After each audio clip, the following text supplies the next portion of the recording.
Working. Come on. Please continue to work after I do this. Is it still working? Yeah. All right. There we go. Let me sad marionette my way back over here. Don't mind things. I swear, every week something new breaks and I gotta fix it. The wonders and fun of making your own custom environment and having to do all that, but my fingers still work. So, hey everybody, welcome to That Tom Clancy Show. I'm not Tom Clancy. This is my wonderful little garage. And yeah, this is normally where I make a few jokes and stuff like that, but I'm going to take just one moment here before we get into the show proper to discuss something kind of serious. The last few days have, oh my God, Brian, you changed the mood, and you're my first ever subscriber. That is freaking amazing. Thank you. But as I was saying a moment ago, the last few days have just been really crazy. I just want to take this really quick moment to get pretty much as political as I'm probably going to get today. And I just want to say that the world sucks. And the world sucks, and I've been out of it the last few days, but I just want to put this out there. I believe the victims. Always. And forever. That's just the way it is. So if you've ever been a victim, I believe you. No questions asked, I believe you. So, politics and all that stuff out of the way. I've got a great guest for you today. I've known today's guest for about the last 7 years, and when I say it like that, it kind of makes things sound a whole lot more epic than it really kind of likely is. But then again, he has also written for several very epic franchises, so maybe it's just that. Bits and Pixels, I ask your aid as we summon today's guest from the darkest and most remote corners of his writer's sanctum. We conjure thee, Matt Forbeck. No, wrong button, right button. All right, Matt. Hello. You can hear us? Hello. Yeah. He's been conjured Hello. successfully. Thank you, Bits and Pixels, for helping me in our arcane ritual. So, welcome to the show, Matt. How have you been? I've been great. I'm having a good time. I mean, it's crazy these days. We got, COVID lockdown going on. I got 5 kids at home with me. But I'm having fun. I'm working from home anyway, so I don't know the difference, right? Yeah, and It's, and four of them are quadruplets too, right? that's correct. They just graduated from high school, and my eldest, Marty, just graduated from UW-Madison, actually, too. So Jeez, uh, man. I we're don't want going to to. have a big blowout party. Now we got to wait a little while, but we're having fun. It's good to have everybody home. Well, just like rent out an open field and just make it a very expansive party. Oh, exactly. I think Yeah. it's a fair cornfield here in Wisconsin. Yeah, a socially a social distance party. But dang, man, like, well, I mean, I guess it kind of saves buying clothes when they're quadruplets because then you can just kind of like buy in bulk, right? You would think so, but you can't hand things down, Uh, right? Like you normally would if yeah, you had but 5 kids in a row. you'd think that like a store, would like give you a bulk discount. It's like buy 3 pairs of jeans, will get one free. But It's true. We did get bulk discounts on diapers, mind you. I mean, oh, we would buy like a pallet of diapers at a time. And there's a jeez. landfill out there someplace with our name on it, right? The Forbeck Memorial Quadruplets landfill. But yeah, nowadays, not so much. They're not quite as kind about that. Oh, that's just wow. Yeah, more power to you. I don't know how you managed to continue to be a pretty decent and charming human being. Uh, I have a hard enough time with Starbucks customers, and they I see. I don't leave. have to work on that in food service, so it probably makes it a lot easier to be kinder. Yeah, but at the same time, I only have to deal with them for like 5 minutes. That's true. That's true. To give all of you guys some background here on Matt, he is a bit of a word scribe. He has written for a bunch of different video games, tabletop RPGs. You've even written a novel based on a TV show, if memory serves. That's true. Yeah. It was a Leverage TV show. Yep. Yeah. I guess it makes perfect sense for there to be novels based on TV shows, but it was not something that really I thought about too much until I was going over your list of work.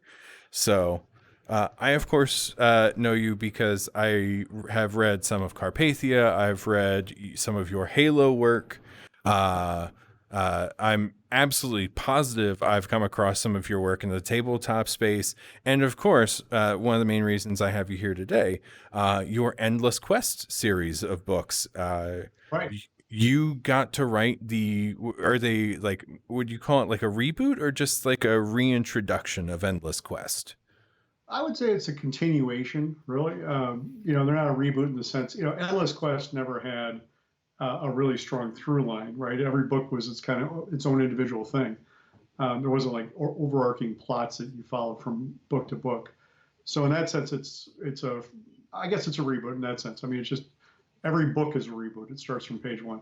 The new versions are these full color hardcover versions, as opposed to the old floppy paperbacks that we used to have, the black and white stuff. So I think they're a step up as far as production values. Whether or not the writing is, that's up for people to judge. But I have a lot of fun working on them. I had a lot of fun reading the one that I got. I managed to get my hands on the fighter one Ah, when I was working at a local bookstore here in Milwaukee.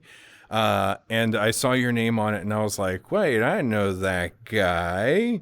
And of course, I picked it up and I read it. And as a kid who grew up in probably, I would say that the 80s to early 90s were kind of like the golden age of the choose your own adventure book. So I have huge nostalgia for these, and it's really it's neat. So for everyone in our studio audience today, the Endless Quest series of books are point of view driven, choose your own adventures based on existing D&D campaigns that yeah, because the fighter one was Into the Abyss, I correct. Yeah. believe. The original ones were not always based on a particular campaign. It could have been, they were often based in a D&D world, but not a particular adventure or module or anything. The new ones, when we sat down and did them, Wizards was like, well, we should do each one of these based upon adventures that we already have. So that made it a little bit simpler for me because I didn't have to come up with these adventures in a lot of cases. I would just say, what's a good section?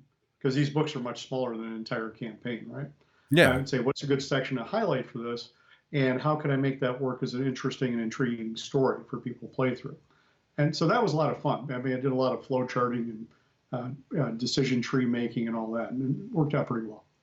Yeah, it's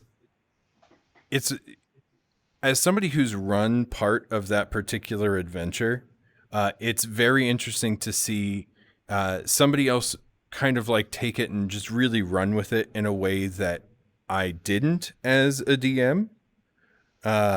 So Well, I mean, if you've ever run the same adventure over and over, and I've done that a lot of times as a game designer, it seems like even if you're the same game master, the group always does something different, right? It doesn't matter. So it's always fresh every time, right? So I think yeah, that's one of the intriguing things of reading something like this, where you go, wow, that's not how I would have done it, but that's really wild that somebody else could have done it that way. yeah. Speaking of being a game master, back in college, I was a member of a school club, and we ran a bunch of old White Wolf games as one big like combined system.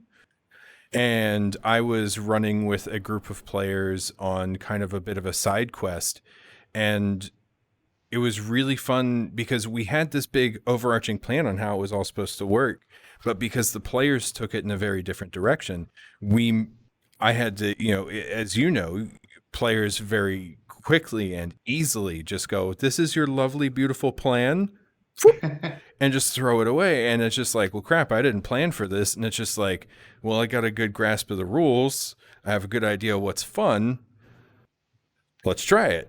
And you roll with it. and Exactly. You have no control over this, right? Players, literally have a mind of their own. That's one of the things that makes it so exciting, right? Otherwise, you're just basically standing up and reading a story in front of people. So it's nice to, I mean, that's one of the great things about role playing games is watching the stuff that your friends come up with you as you're doing it. yeah, because there are just combinations of skills and abilities that nobody would ever think to use except for a player. And then, of Yeah, course, exactly. it's all too at the fate of the dice. Yep. And that's Yeah. one of the best parts too, is because then you get this random element that throws in things that nobody expects, right? You don't really know what's going to happen. And to be able to say, okay, how do I improv off that? What do I do if I fail, right? What do I do if the plan goes sideways? That's always intriguing too. That's actually a lot of ways more fun than if everything goes well. I think one of the most fun instances of that I had was I was playing in a Ravenloft campaign in college, and the characters, like myself and the other players, we were up in like the rafters of a theater, and we were fighting a were creature, so we needed a silver weapon, but we didn't have any. And one of our companions was down on the theater floor, and there was a silver hammer. And so we asked them to throw it to us, but when she rolled for the DM rolled for the throw, it was a natural 20. And we're all just like, wait, what happens in this instance? And the DM just goes, a natural 20 always hits. And so the hammer was thrown from the floor, bounced off of the face of the were creature, causing like minimal damage, but just because a natural 20 always hits, and then landing perfectly into the other character's hand. So they were armed with this hammer moving into the fight. And it was just this hilarious, you if somebody had written that for an episode of like Freaks and Geeks or Stranger Things, nobody would have believed it. Right, of course. But it happened. Exactly. And you see the die roll in front of you. You're like, okay, well, this is it. Let's go with it, right? Fate is put us in this direction, and we're going to follow it to its logical conclusion, whatever that might be. Yeah. God, tabletop games are great. I miss playing them. But yeah, Yeah. yeah. But No, everybody I I know. know, I still play a lot of tabletop games, but not as much in the way of role playing game campaigns these days. I just don't have the time for those so much. But I do a lot of other games. I was playing Munchkin with my kids the other day. We do cash and guns, all sorts of different types of games. yeah, I've been wanting to try and get into 40K Yeah, recently. I've been I read a couple of the 40K novels. I've fallen down the YouTube rabbit hole of 40K. And you've written for Blood Bowl, which is loosely related to what the Age of Sigmar setting, if right. memory serves. Uh, and I just I just want to get a Tau army and paint them up and just be, like cool space marines, not like space marines. Space marines. I think the Imperium of Man is horrible, but Right. I want to, the greater good, guys. You know, Exactly. uh, I they actually might worked on Space Hulk back in the day, which is set in the 40K universe. Right when I was fresh out of college, I went and worked for Games Workshop on a student work visa for 6 months. like And the video game Space Hulk or no, like the original tabletop game, right? I okay, worked on because the two expansions for it, Deathwing and Gene Stealer, back in like nice. 1989, 90. So Yeah, because way back. about that time they came out with a computer game for it as well that I played with a good friend of They mine did, yeah, at the the time, original. and that was our introduction to 40K.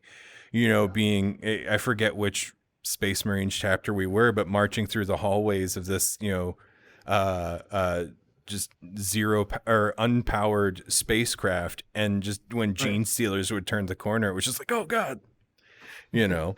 Yeah, the panic is real, right? Yeah, I mean, because usually growing up at the time that we did, it was like we were used to being uh a victim in a situation like that, like games like Alien, or not games, but like movies like Alien, where it's like you have no means of defense and you're seeing these things. So being in a position of power and then still having that fear was a completely new idea Yeah, for games. So yeah, it's a great game. I love that game. Too much fun. yeah. But there's a new 40K box set coming out, I think. I'm not sure, sometime this year, I think. So Is it that'd be a good way the to get introduced to it, I would think. the Kill Team one or I or think they're not? doing a whole new like eighth edition or whatever it is. Oh yeah, yeah, yeah. Post COVID, I think I'll invest in an army and some paints. There you go. That'll You keep you know, busy for a long time. You might want to yeah. do it during COVID, at least for the painting part, right? I don't. I mean, I got this show to work on. I spent like a few hours There you getting your putting together the uh, arcane ritual, to summon you earlier. So, um, thankfully, go. yeah. I mean, sometimes we got to build some other things. Um, but speaking of tabletop games, you also got some sorcery, possibly mixed with some shotguns. Yeah, yeah. I've got a new role-playing game called Shotguns and Sorcery that was kickstarted like 5 years ago, and it's finally coming out, and I have the rights back to it now. The original publisher was delayed for so long. Eventually, the rights just came back to me, so now I'm publishing it myself.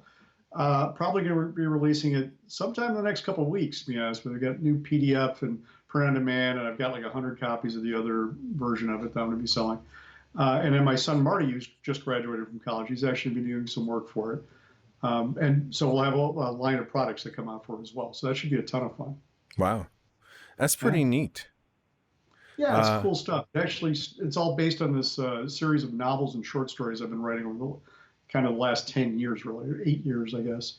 Yeah, And the like kind yeah, of elevator pitch for it on your website sounds pretty interesting with this idea of people being stuck in this city of with zombies constantly attacking and right, apparently two dragons. exactly. Yeah, the Dragon Emperor has decided he'll save everybody in the city and keep the zombies away if they make him the emperor, right? And so, of course, this becomes a real issue for everybody. But um, That's maybe that's a yeah. That sounds like he might be behind the zombies. you never know. You'll have to. There's novels to read to discover all the details. But I I'm downloaded not a sure sample last night, but I've been chugging whether through he's behind the Hyperion zombies or recently. not. He's certainly taking advantage of the situation. So, Oh, hey Nick, how you doing? Thanks for coming to the show today. Um, Yeah, Nick was my guest on the show. Geez, what was it now? Like a week and a half? I don't even remember now. I started out doing like one show a week and then it became two and now it's like 3 to 5. And so it's like, wow. I don't even know how many I've done anymore. But I'm on furlough from Starbucks. So it's like, I got to figure out something to fill my time with. So, hey, why not like focus on the show? And it gives me the opportunity to like, catch up with people and also do Exactly. it in a relatively entertaining way by getting to introduce, you to them, if they don't already know about you. There you go. Well, So, thank you. It's yeah, fun for me too. I mean, I enjoy doing this kind of stuff, and I have to do even less work than you do on this. It's I amazing. know. All you have to do is answer questions. I have to come up with them. It's a hard job.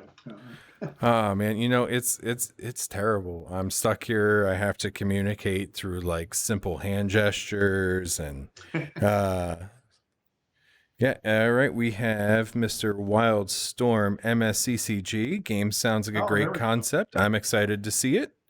So, Yeah, that yeah. was a card game I worked on for Wildstorm back in the early '90s.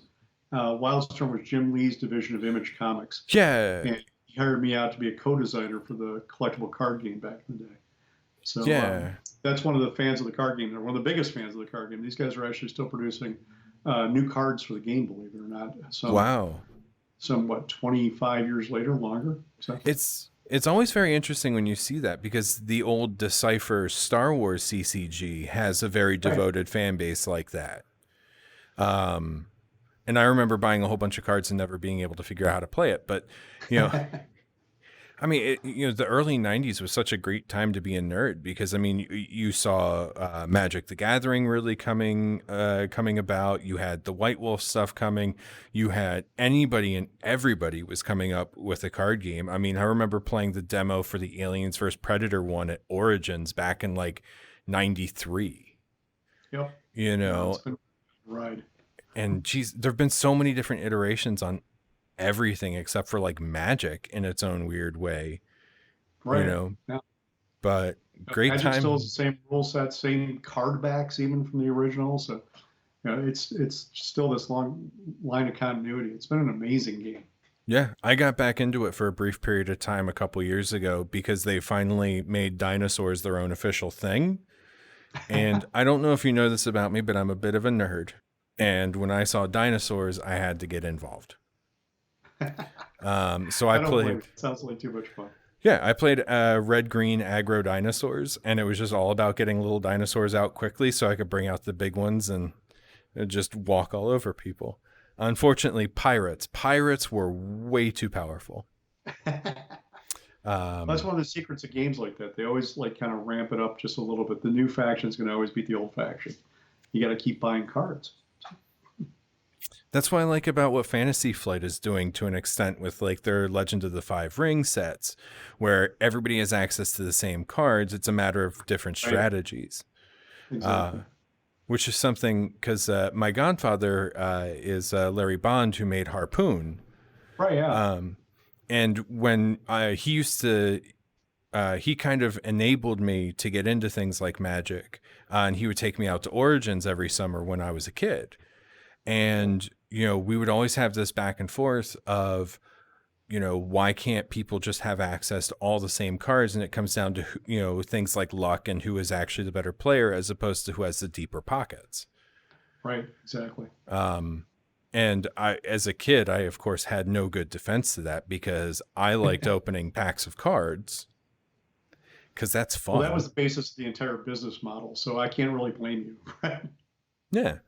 Um, but, is what it is. It's still a great game. And then, of course, you have Yeah. Dungeons and Dragons, which is, on 5th edition now, still kicking way stronger than any time it really ever has been.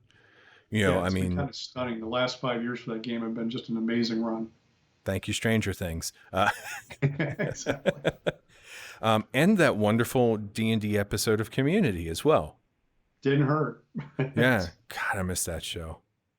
That Yeah, was it's a very good good. I one. was actually just starting to rewatch it again. It's amazingly, it holds up really well. Well, yeah, it's a Dan Harmon show. That's why. Dan Exactly. Harmon is a solid writer. I mean, dude knows what he's doing. And he's a Um, D&D player from way back too. yeah, I mean, I wouldn't be surprised if the props that they were using were his actual books. Yeah, me too. That make good sense. Um, but so that kind of leads me to my next question, which is you've had the opportunity to work on games like Dungeons and Dragons and Halo and Rage and probably some others that are eluding me at the moment. But what's it like as a writer to uh, step into somebody else's sandbox and work within their framework and rule set? I enjoy doing it. I mean, I like doing my own original stuff too, but it's always fun, especially if you're a fan of whatever the property is, like if it's Star Wars or Halo or whatever else that's been around for a while. And like I had given up, kind of written off writing any more tie-in novels at a certain point, and then an editor I had worked with got the license for Halo, and he emailed me, and I'm like, yes, I don't care what it is, I'll do the Halo novels because I'm a big fan. Um, so it's fun to play in different universes. Some people are easier to work with than others. It's harder to work on a novel for a game that hasn't been finished yet, right? Something that's still in development, as opposed to something that's already out there. On the other hand, something that's already out there, then there's often this huge amount of lore that you need to know. But with larger companies like Halo, for instance, like Microsoft, they've got people there who it's their full-time job to know all this stuff, right? And to help you out and to correct you when you get things wrong.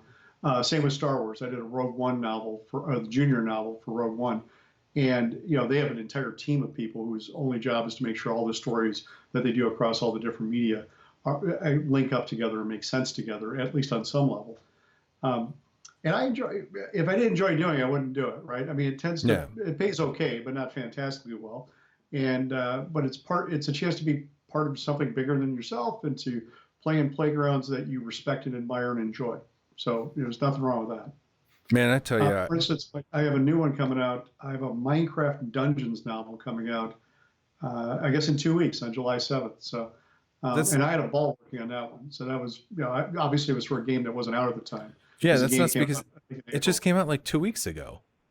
Right, exactly. Yeah. So, yeah. So I think the game came out in May. Yeah. So Yeah. it's, and I've not even had a chance to play it yet. And when I was writing it, it was basically just an Excel sheet of different bits of dialogue and some cinematics they were able to send me and some artwork. And I had to come up with a novel out of that, which was a bit of a challenge, but it came out pretty well, I think. Nice. Yeah, Yeah, it it's should be. uh, it's interesting that you mentioned Minecraft and Star Wars, or specifically Rogue One on this, because strangely enough, I'm using technology that was used in both of them to make this. Really? Yeah, Wow. because Rogue One used Unreal Engine for a lot of its previs and Oh, yeah. even some of its effect shots. And then Minecraft Dungeons was made in Unreal Engine, and hey, brought to you by Unreal. Not really. I'm not sponsored by Epic or Unreal. That would just be way too cool. But you Never know, know. yeah. Hey guys, how's it going? I did apply for a grant from them to build the show out more, so we'll see how that goes. But man, I would like lose my mind if somebody from like Microsoft or Lucasfilm came to me and was like, "Hey, why don't you do something for Halo or Star Wars?" It was Because really like that when I got, well, like, for instance, the Star Wars email I got. My editor writes me, and I'm like, "Holy shit!" And I open up the email, and I literally said, "Holy shit!" so loud that my wife, who was upstairs at the time, came screaming down the stairs and said, "What happened? Who died?" yeah, Like, no, which no, two I'm of just the writing boys the broke a greatest news. Let bone? me tell you. And it's like, would you be interested in writing a Star Wars book? And you're like, well, yes. How many people turn you down? I'm sure somebody does, but it's not going to be me, you know? Yeah, there's probably that one person who's all like, "No, I write Right, exactly. Or serious books." some people don't have time. Some people, if you're like, you know, every book you come out with is a New York Times best-selling book, you might say, this is a step down for me. Why would I do this, right? But you know, like Yeah, James Rollins, who writes thriller novels, right? He wrote the novelization for the last Indiana Jones movie, you know, The Crystal Skull. And you know, of course, you know, whatever you think of the film, you know, I would have killed to have a chance of doing that. I was like, that would have been really cool. And I remember talking with Jim at Comic Con. He's like, yeah, actually, that book sold less than most of my books do, right? For most tie-in authors, it's you know, it's a step up to see these things happen. But for him, it was probably a magnitude, order of magnitude down for yeah. what he's selling for his novels. God, that's I mean, yeah. J.K. Rowling is not going to be doing a D&D book anytime soon, for instance, right? Of course, the sound of it doesn't sound like she's going to be doing much of anything for the time being Good either. point. But like, there are moments where it's kind of a brief, uh, uh, air quotes, political. I got to figure out how to do that better with my hand gestures. Like political moment, but like, man, there's always that moment that kind of sucks, and I'm really glad I wasn't like super invested or invested at all in Harry Potter when you find out that like a creator kind of sucks, Yeah, you especially if know. it's somebody whose work you admire, right? Yeah, It's hard to separate the art from the artist, especially if the artist is still going on and you know still creating new work. yeah, But you've it's seen that happen in the past with other authors too, and you're just for new readers sometimes say, well, I'm not going to read that anymore, and you're not going to scrub your brain into these things that you loved. no. But maybe it does put them in a different perspective for you. Well, like I read Ender's Game as an adult, and I didn't know anything about Orson Scott Card. And Right. then, of course, I finished the book, and I was all like, "Oh man, this is really cool. I'd love to see where this goes, especially like the like Ender's Shadow, like ideas like that." And then everybody was like, "Yeah, he's kind of a bigot," and I was like, "Well, closing my wallet. He's not getting any more of my money, you know." Exactly. And it's ironic because, you know, some of the properties you think, you know, these would be not bigoted properties, right? They often are preaching inclusiveness and openness. But often the authors, somewhere along the way, they lose their way and they don't follow up to their own ideals, Yeah, right? yeah, I understand that one completely, and that is the last on that I will say.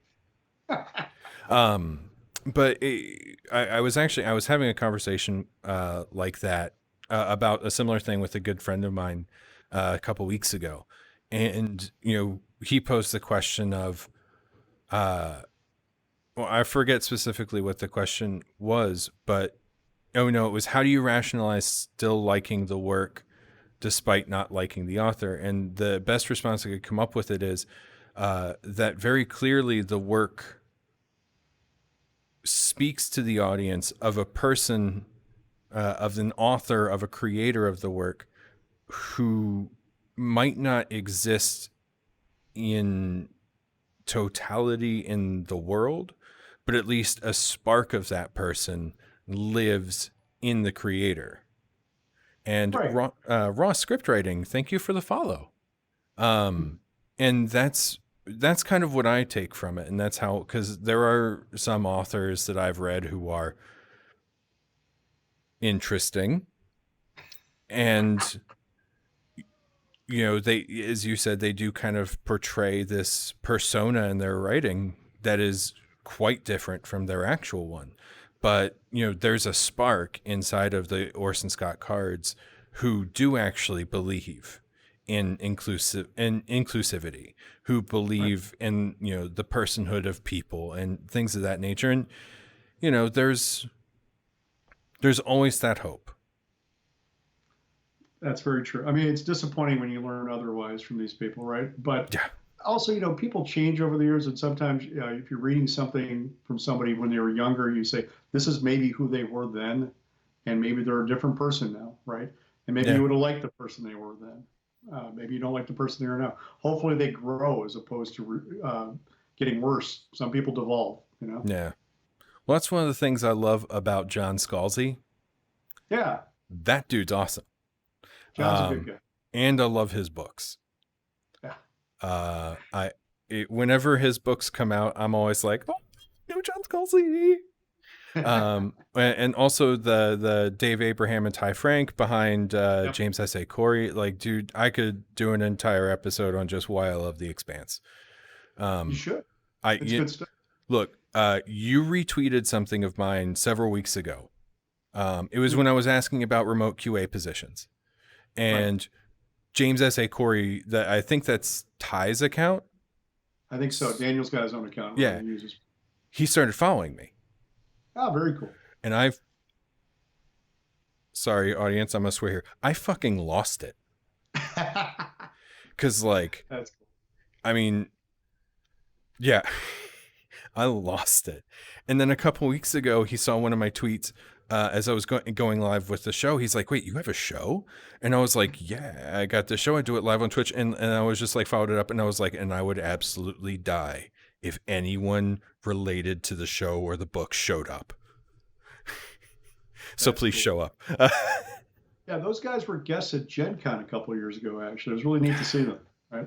And it's also, it kind of circles all the way back to tabletop, with The Expanse being based loosely on a Exactly. Firefly campaign. Well, that whole crew out there, I mean, George R. R. Martin, one of the guys was George's assistant for many years. But, George started something called Wild Cards, which was essentially a superhero role playing game that Yeah. then turned into that whole series of anthologies and novels as well. So gaming and fiction and, film even nowadays, film and television, have a lot of intertwined people, right? A long history together. Well, it's very interesting seeing that kind of generational shift as well, because you look at the previous generations of artists, and there's very much this kind of formality Right. to some of the authors, because that's in a way the environment in which they came up. And then as we're moving generationally ahead, we're getting to the point where you start seeing where we're seeing now these authors and creators who either got their first chance working in the gaming space or have been heavily influenced by it as a player. Right. Yeah. And it's really cool because you can see that kind of difference with some of these writers, these people who grew up who, if you sat them down and made them write a paper about it, probably couldn't explain it, but just have this complete understanding of story structure. Right.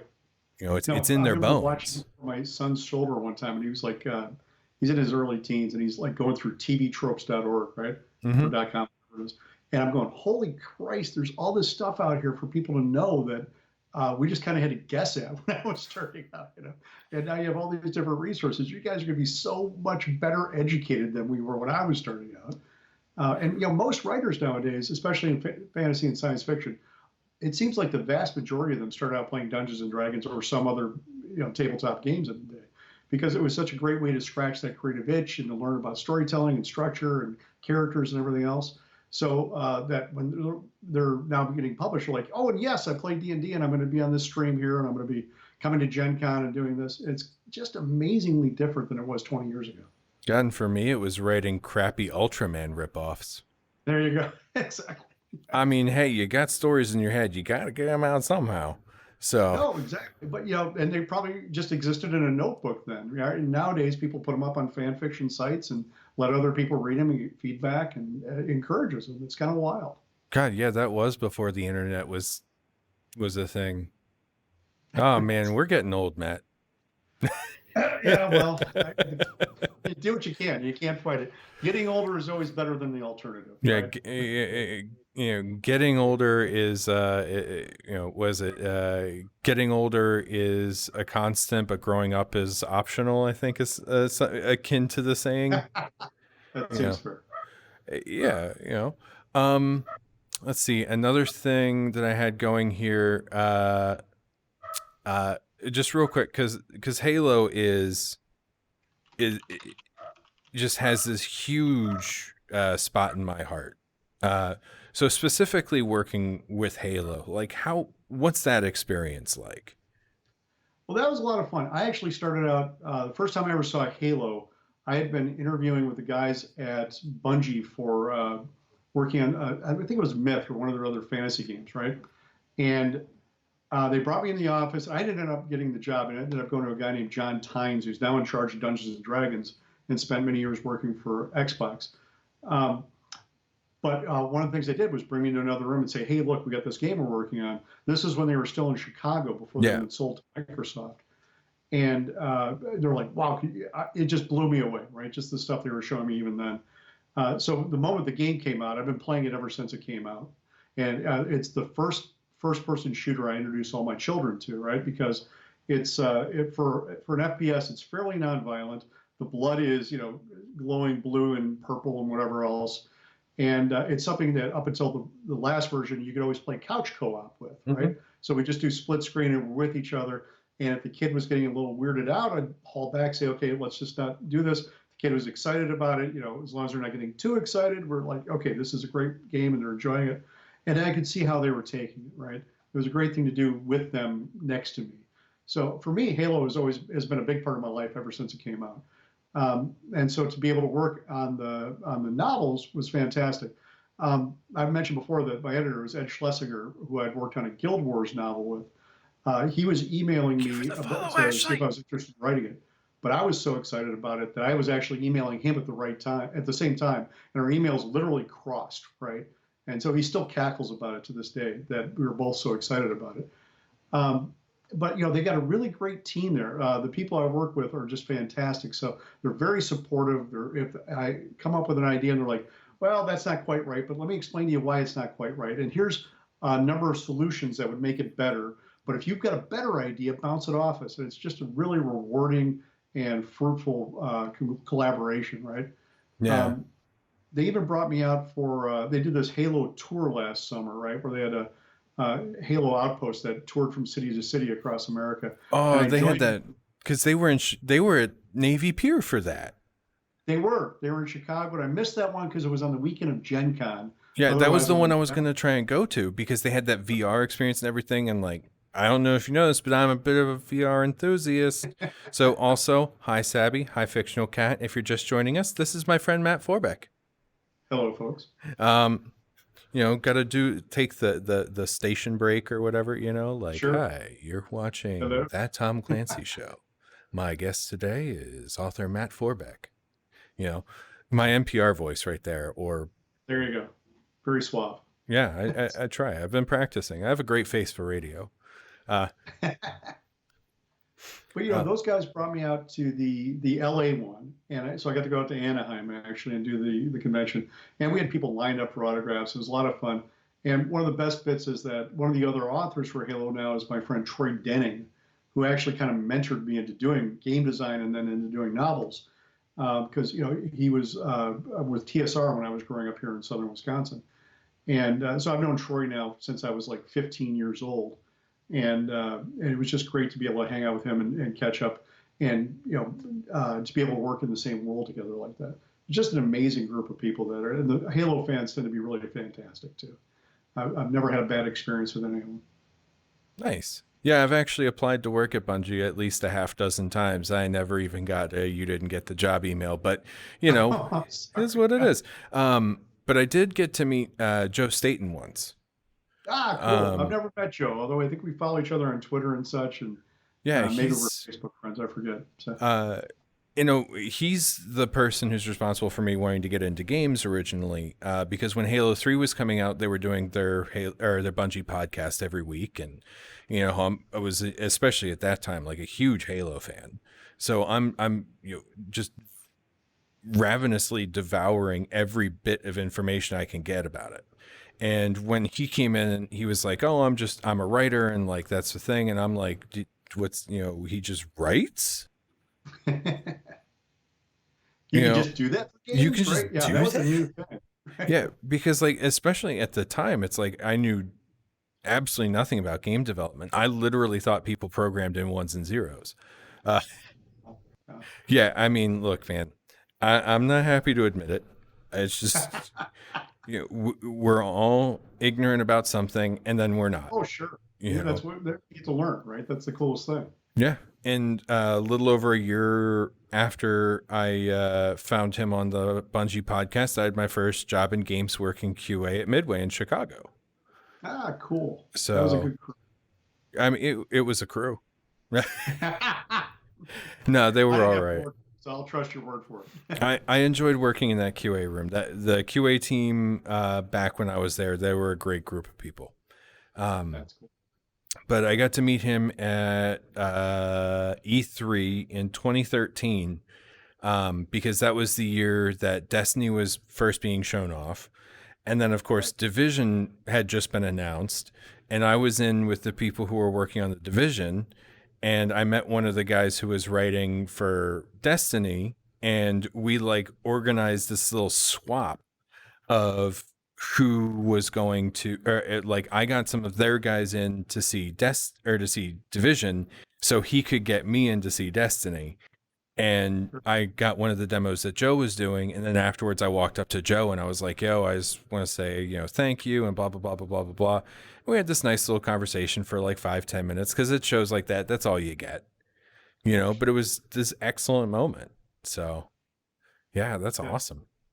Yeah, you're right. Though the shows, it's like even if you connect with somebody for 5 minutes, it could be something. It's a bond you form, right? Yeah, But it's tough because there's so many people at a lot of these conventions. Comic Con, Gen Con, etc. It just at the end of it, you almost have to unplug and just kind of filter through everything that happened so you can remember it. It's just yeah. otherwise it becomes a blur. What's one of the things that I love about being fairly active on Twitter, at Tom Clancy Twitter? You can just Yep. find me there. Shameless self plug. Uh, you I'm kind of meticulous at shows like that, just constantly like tweeting out pictures and stuff, and part of it is to like kind of share the experience with other people, and then a big part of it too is just to remember it, you know. Right. Exactly. No, see that record when you go back, right? Because otherwise you're like, when did that happen? Especially if you do the same show many years in a row, the years will actually start to blend together, right? You'll go, did that happen in 2013 or 15, or was that last year? And if you have the record, you can go back and say, okay, there it is. I remember that. Yeah. But Yeah, otherwise, it's tricky. it truly is. Well, I've got a couple questions left, but I want to also take this moment to just let our audience know that if you guys have any questions for Matt, go ahead and type them up in chat. We'll get to them in just a minute. If you have any questions for me, save them for later. I mean, I'm always within arm's reach of my phone, so you can get them to me whenever. But we're here for Matt. We're not here for me. We're here for him. He's great. So go ahead, throw them up in chat. Doesn't matter how good or bad they are, but if they're really terrible, I'm not asking them. Um, so the kind of like the big last question I have is this: what is a franchise that you would absolutely love to work on, but you haven't had the chance to do it yet? That's a good question. I think Indiana Jones actually is one of my favorites, right? Or Blade Runner. I mean, I'm a big Harrison Ford Ooh. fan, obviously, but Those are two that I've not had a chance to work on. Dune is another one that's coming out. The new movie and everything else.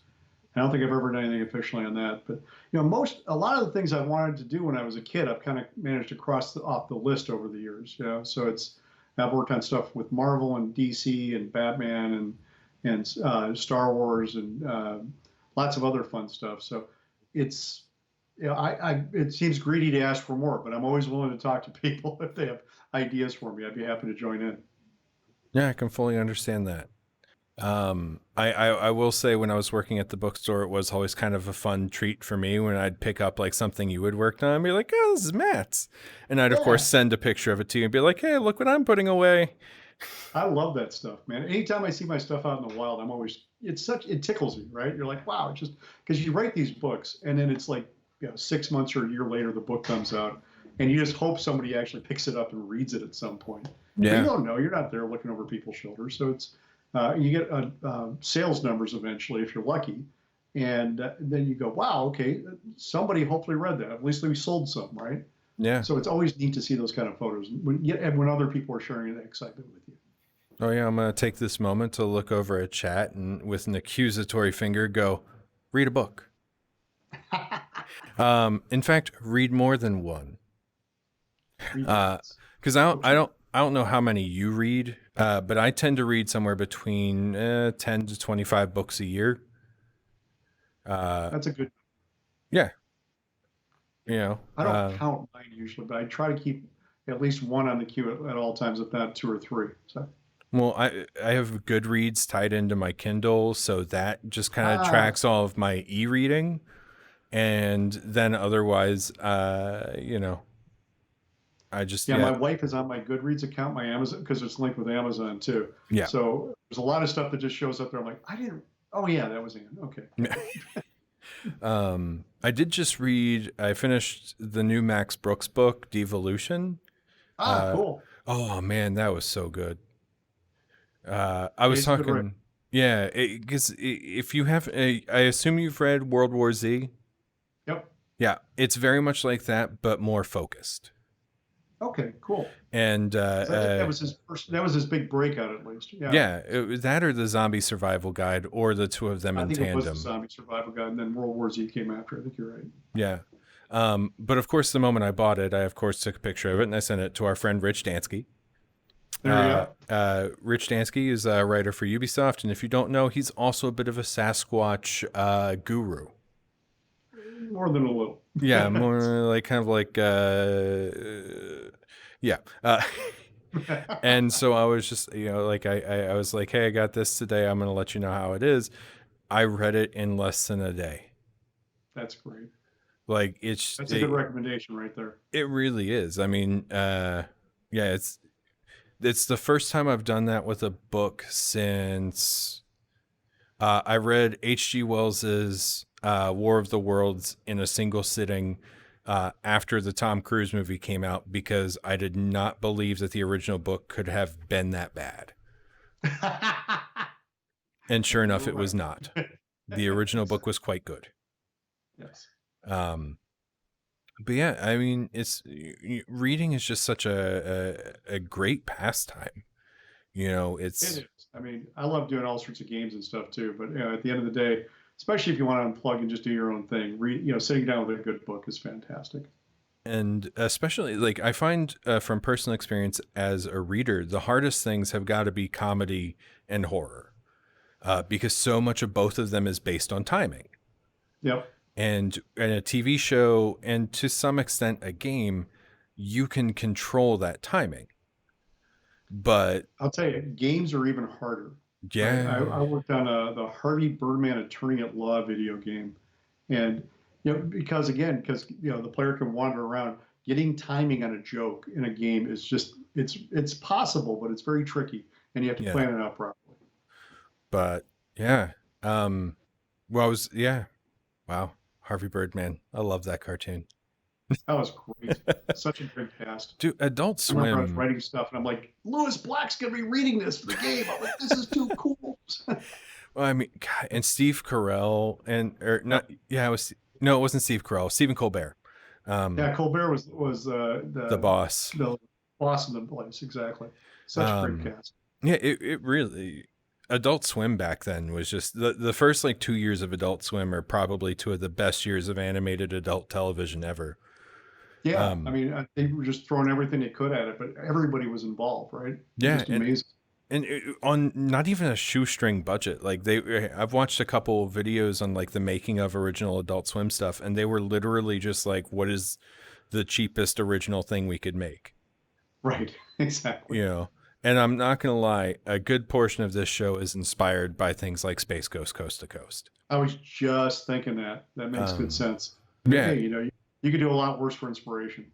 like I mean, that was that show even predates Adult Swim because that was on for years before Adult Yeah. Swim was a thing. I'll forever remember the episode that they had Tom York and Bjork on, and where Space Ghost had allegedly gotten married to Bjork and was trying to hide it, but she would keep calling while he was interviewing Classic. Tom York of Radiohead. It was excellent. Um, but all right, chat. I'm gonna give you like, let's say like another minute to get any questions out there. Somebody's got to have one question, come on. But otherwise, Nobody, it's yeah. all very obvious.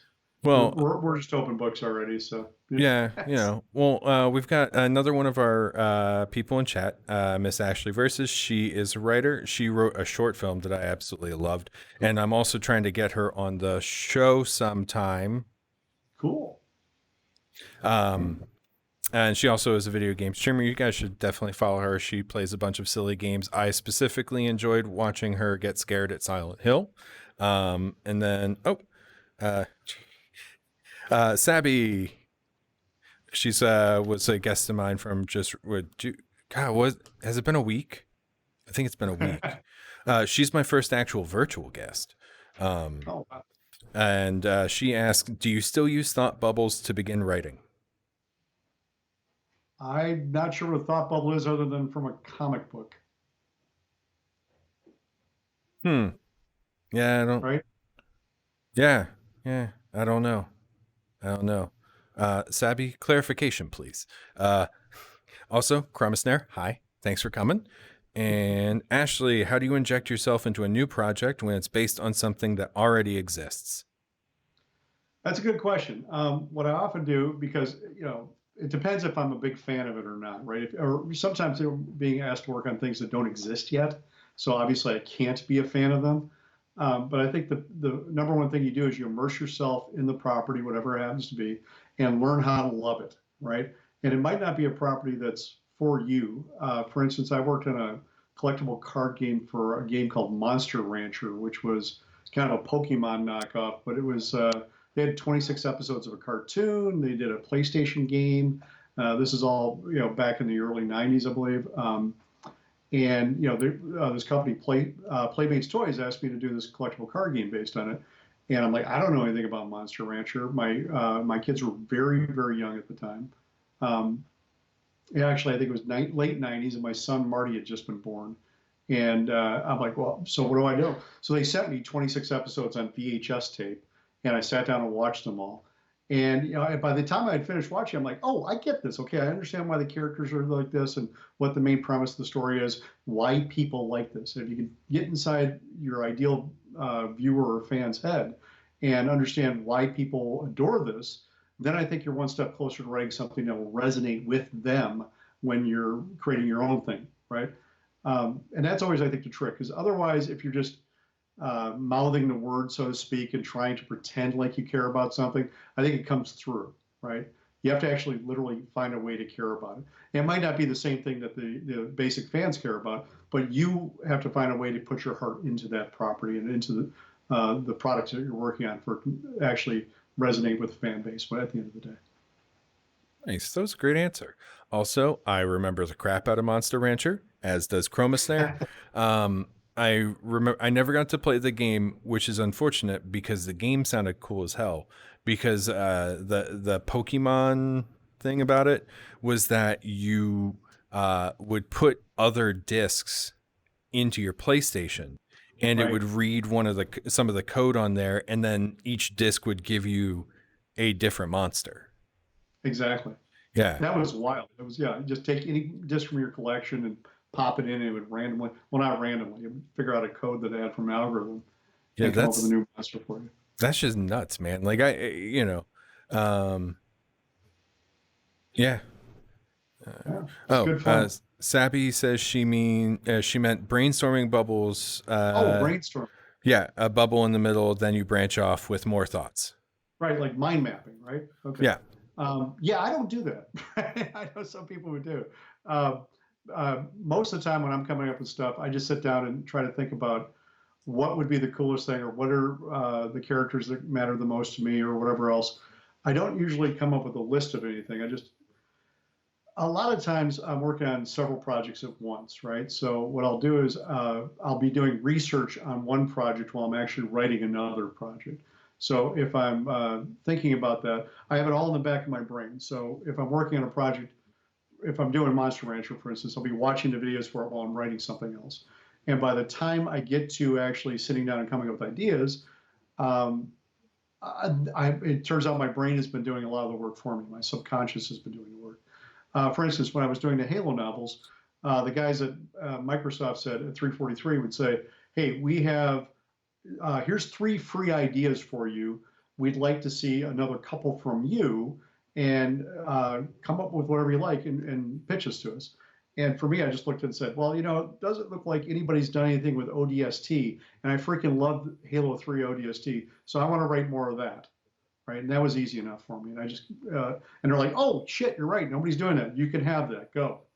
And it was kind of neat for me because I got to carve out my own little niche of the Halo universe that essentially nobody else is touching. I get to play around with. God, that Um, was an excellent game too.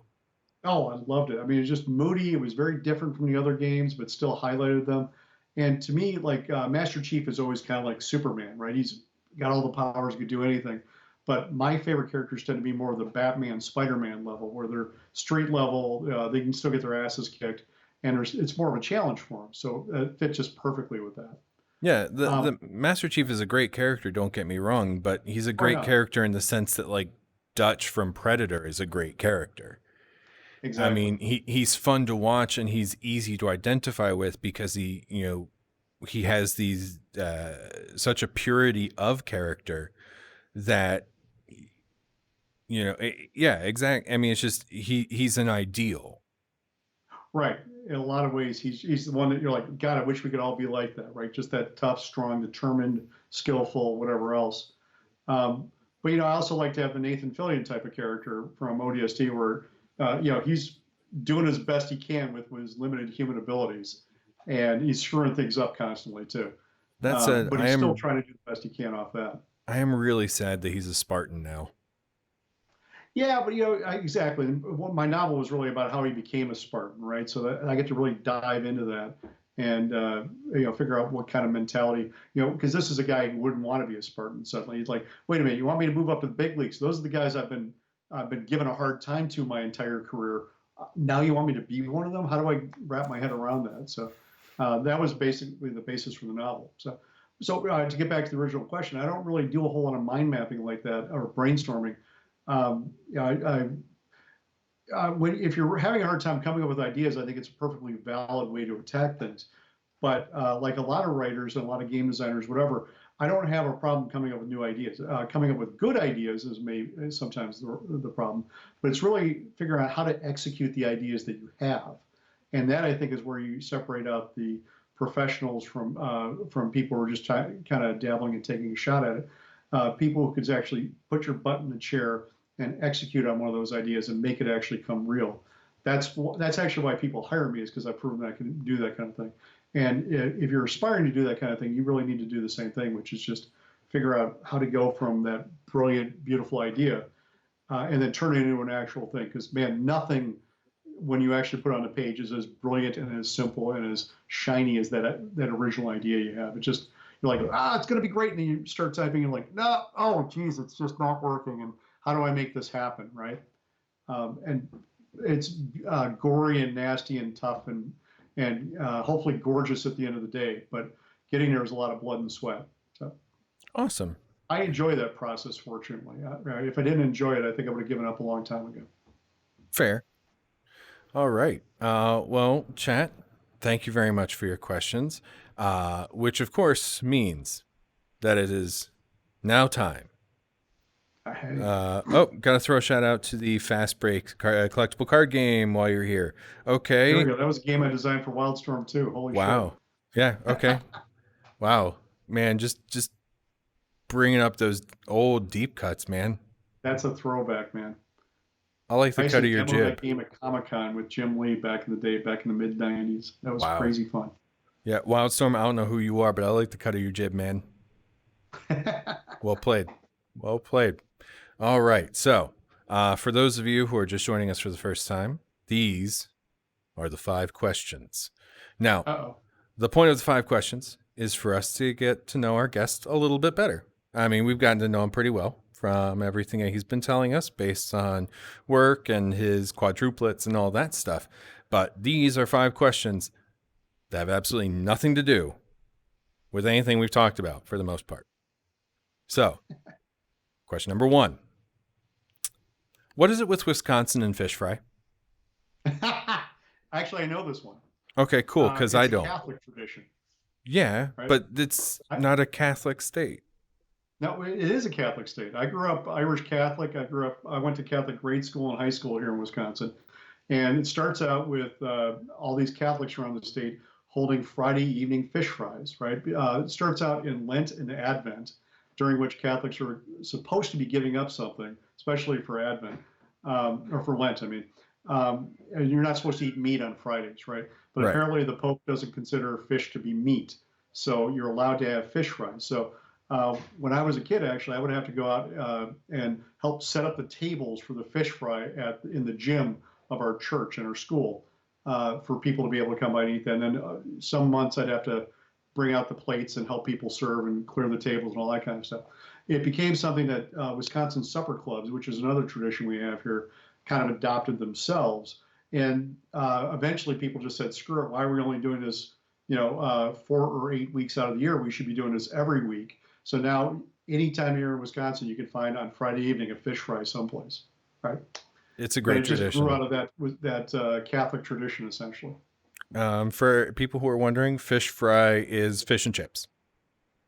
Yes, It's pretty much exactly. it. Although it's generally an all-you-can-eat fish and chips feast Yeah, and that you used to go to the church for and pay your $5 and get everything you eat. Nowadays, it's a little bit more reasonable. So, everybody has a local restaurant that they go to. Everybody has the best fish fry. You know, like Milwaukee, Old German Beer Hall on Old World 3rd Street. You're ever there on a Friday night? Don't tell them I sent you. They don't know who I am. But I go every week. Uh, all right. That's a much more in-depth answer than I was expecting. So thank you. there we go. Number two, Who- number two, what is your favorite fictional robot? The one that leaps to mind is C-3PO, obviously, right? I just think he's funny. He's dry, droll. Anthony, God, what's the name of the guy who plays him? Anthony Daniels. whatever. Daniels, thank you. I think he's a great actor. He's a lot of fun. He's this always this fish out of water every time he shows up because he's this proper British. Basically, he's a proper British butler in the middle of an adventure film, and I just think he's a ton of fun to be able to play with in that sense. All right. Yeah. I mean, yeah, I can't argue with that answer. I mean, I can, but I'm not going to. Fair What's enough. more important for a writer's workspace? A good set of music or a good keyboard? Man, good keyboard, right? I mean, I love writing the music, but I can go without music for a long time. If I have a crappy keyboard, it's a lot harder to do. And I've gone through lots of different keyboards over the years. I was working on one of those Microsoft ergonomic ones for many years, having ditched on the old Macintosh ones I was using. I work off a laptop with an attached keyboard and attached monitor, and et cetera. But 3, 4 years ago, I went back to mechanical keyboards, and man, is it an improvement! It's incredible. It makes you kind of feel better when you're typing because you can hear the keys going, and you can almost get the rhythm and music out of those. And I learned how to type when I was in high school, which is back before computers were really a thing. I learned how to type on electric typewriters and manual typewriters. My little school didn't have enough money for everybody to have electric typewriters, so I actually half of us during half the year had to learn on manual typewriters. So it's that thump thump thump Yep. ting. That's music to me, right? And when you're working on a mechanical keyboard, I get kind of that same feeling to it, and there's just this beautiful beat that goes into it as you're going. Fun fact: The Hunt for Red October was written on an electrical keyboard Really or amazing. typewriter. Yeah, it was Yeah, written on an old IBM. that makes sense. Yep. Yeah, Yeah, and those back in the day, those were all mechanical ones, right? Then they always went over these cheap little membrane things. I'm presently using both membrane and mechanical, but I have come to see the light of mechanical. But at the same time, a really good membrane keyboard provides its own very distinct and positive typing experience. Oh yeah, I mean, I was working on like those Microsoft ergonomic ones were membrane keyboards, and I wrote lots and lots of books on those, right? So I think whatever it is that you're working on, whatever your tool is, as long as it's not getting between you and what you're creating, and it's actually helping you, because really it's about putting what's in your brain on a page, right? Yeah, So as long as if it just disappears and you don't think about it, that's the best. That's when it's working well for you. cool. All right. So now we move on to question number 4. So, uh, which author do you just kind of like flip out about when you find out that they have a new release coming out? Oh Like Christ. who's the writer that you just like just geek out for? There's a lot of them. William Gibson's probably the primary one, right? Ooh, good call. Because I mean, I freaking adored Neuromancer and a lot of his work since then. In fact, I even got a chance when I was in college. I got to study Neuromancer even after I read it in high school, and then I was a course assistant, so I got to teach Neuromancer a little bit too, and that was kind of fun. And then my son and I actually ran into William Gibson at Comic-Con like 3 years ago at a book party. And we were walking on, he was coming in, and I just stopped and said, okay, we need to go over and say hi, introduce ourselves, and then go, right? Just because I know what it's like. You don't need to have everybody just drooling all over you every time you wander in and out of a place. Him right But there you go. now. The funny part was we kept bumping into him everywhere we went through the entire show after that. I don't know if it's just because we had finally met him and now we knew what he looked like and could recognize him. He was kind of tall too. But like every time we look around, it's like, hey, shit, there's William Gibson right over there. Yeah. Let's leave him alone. We've done our thing. It's okay. Well, it's different if he comes up to you though. It is, Because if right? he walked up to you guys, it's like Forbecks. Exactly. No, and I'm a writer now. I've been for many, many, many years. So I have a lot of writer pals I do that with. But I think it's the guys you read or the people you read when you're younger that kind of get put up on that pedestal for you. That if you continue to enjoy their work, I think the neat thing about Gibson is that he continues to evolve. I mean, the funny part is that when he was writing stuff back in the '80s, that seemed like it was near future. Now the stuff that he's writing seems like really, really, really near future, right? Like it's 6 months from now, this is all going to happen, kind of a thing. Yeah, So time, man, still a it's very good. crazy. Yeah, I love the first half of Neuromancer. The second half kind of loses me, but It's a very tough book, right? It's not an yeah, easy read at all. There's every time I go back to it, I think I get more out of it, right? I want to stay more in the sprawl. Like that Right. that is the more interesting location for me. But, you know, to each their own. And I am only a whole hell of a lot jealous that you got to meet him. So, uh, yeah. Question number 5. This is the last question. I've saved the hardest for last. Uh-oh. Star Wars. Science fiction or fantasy?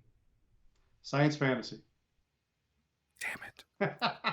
Am I cheating? Am I cheaping out here? Am I cheating? Yeah, Um, I mean, I'm not like there's no cheating at these questions because there's no right okay. answer to these questions. I mean, technically, all science fiction is fantasy, right? Because it's all based upon a premise that takes a fantastic twist. Star Wars wears its fantasy much more strongly than, say, Star Trek. But even Star Trek, any science fiction that's based upon an implausible premise of any kind is fantastic fiction, right? Yeah. So it's but like I say, Star Wars, I think hews closer to fantasy than science fiction. I blame the space wizards. Exactly, right? I That mean, the said, fact that they though, walk around with glowing swords and space wizards and everything kind of tells you where their heart really is. speaking of Star Wars, though, did you watch The Mandalorian? Of course, yeah, I adored every bit of it. I watched it, I Oh loved it. God, that show is so good. It really is. Like, Yeah.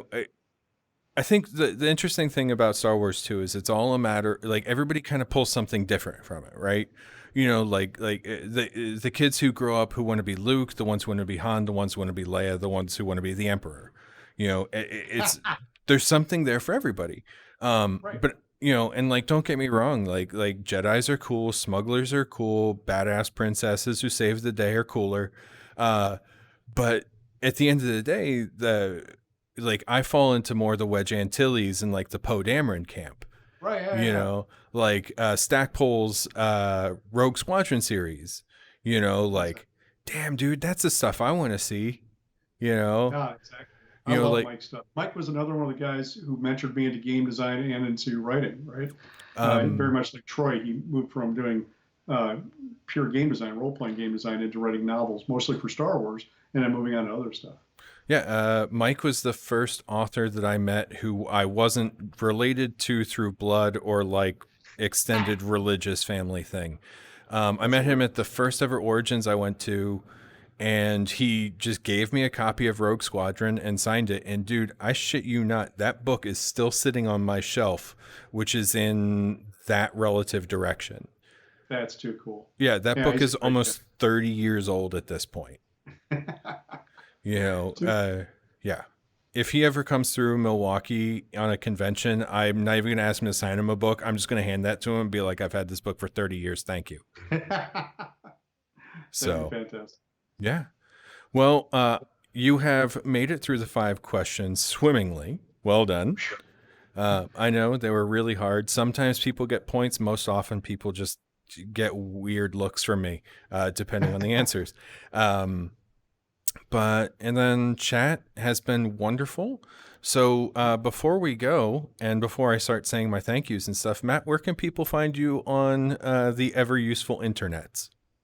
Well, they can go to forbeck.com, Forbeck.com, where I have a list of the stuff I'm working on and a blog that I almost never update.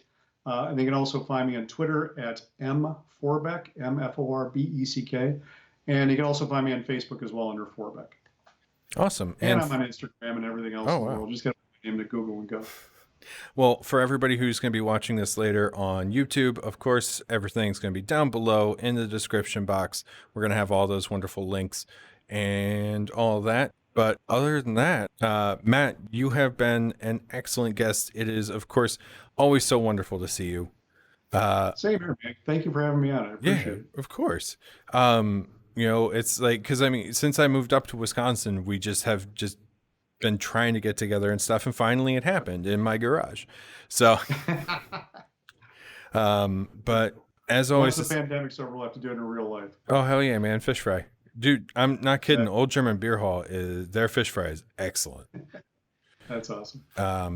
Throughout like the entire pandemic, it has been like our go-to Friday night dinner. That's too cool. Yeah, we've missed 1 week. Uh, You so really have gone native. yeah, don't get me like I will always be a Marylander. Like it's just it is quite literally in my blood. I still like to put Old Bay on things. I still think we have the best crab cakes. I will be an Orioles fan until the end of time. And if I'm lucky, I might even get to see them go to another World Series. I'm not holding out on that one, but if I'm lucky. Good luck. But Wisconsin and before that Chicago, the Midwest has welcomed me, and it's just this is such a great place. And if you can tolerate the winters, it's just like the best. And yeah, Wildstorm, go O's. Every year, every year I say that. And like the 2014 season, right, the one after Dad died, and they had his name on on the jerseys and everything. Like, oh my God, I hadn't seen a run like that in 20 years, and it was just That was one of the best seasons of baseball, and any year that the Yankees are losing is a great year too. Uh, Wildstorm gets it. He So we knows. can all agree. Yeah, except for Yankees fans.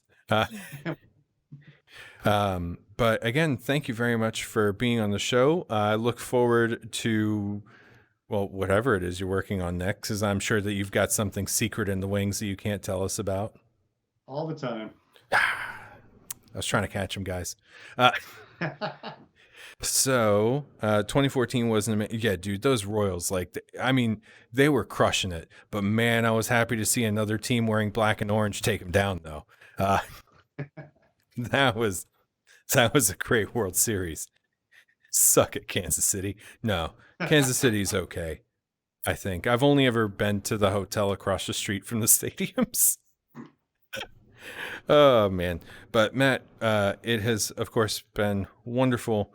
I'll be sure to have you on again in the future. We'll be in touch because we're friends. I crack myself up. So thank you very much for joining us. Anytime. And everyone else, now that it's just the two of us, though Matt still can hear us, so it's not really just the two of us. And there's several of you in chat too. Thank you all for joining us on this wonderful day. Brian, thank you so much for being my first subscriber. Ashley, thank you for taking Brian's free money and becoming my second subscriber. Thank you for, let's see, all of our brand new followers today. Ross Script Rating, Ashley Versus, and I'm pretty sure I missed somebody else who's not showing up in my little like window here. I actually have a question for you all. I made affiliate and I'm trying to figure out this branding thing. So I would love if you guys could message me on Twitter or Instagram at Tom Clancy, at that Tom Clancy on the two platforms respectively, with any thoughts you might have in regards to emotes, things like that. Because you're the studio audience. I make the show for you guys. So I want to make this stuff that you guys want to interact with. Yeah. So hit me up with those ideas. Again, thank you all so much for being here. It means the world to me. Tomorrow I will be back at 4 p.m. Eastern with the reschedule of yesterday's show with Fuzz 4 Spook Squad. It's this lovely little game that you can play for the demo for free at itch.io.